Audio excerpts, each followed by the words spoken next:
À ce stade-là du débat, permettez-moi de faire appel au bon sens paysan, dont j'essaie d'être encore très fortement imprégné, en reprenant les propos d'un agriculteur rencontré hier sur le terrain, qui me disait « ce n'est pas seulement d'aide à court terme dont on a besoin, c'est aussi une perspective de vivre de notre métier ».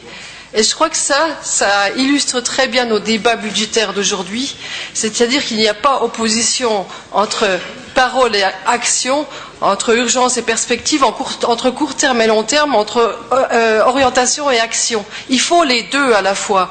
Et je crois qu'il a très bien compris ce qu'on souhaitait faire même dans chacune de nos politiques, c'est-à-dire avoir à la fois traité l'urgence, c'est ce qu'on a fait en agriculture avec le plan d'action immédiate, c'est ce qu'on fait dans nos politiques en étant autorité de gestion, en faisant revenir un maximum de fonds européens sur nos politiques, c'est ce que nous avons fait en travaillant sur la convergence de nos politiques, mais tout ça ne serait pas suffisant si nous n'avions pas aussi une stratégie à long terme, un travail sur ces schémas et ces plans. C'est ce que nous faisons en agriculture, c'est ce que nous faisons avec le SRDEI qui va être présenté cet après-midi. Il faut les deux.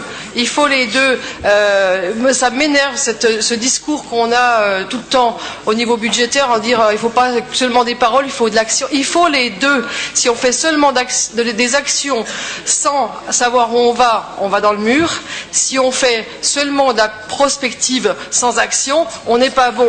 Et faire de la politique, c'est faire des choix aux deux niveaux et en posant des actions selon une trajectoire. Et cette trajectoire, c'est aujourd'hui. Les actions, ce sera dans le budget voté en janvier.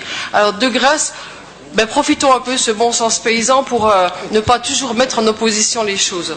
Merci, Madame.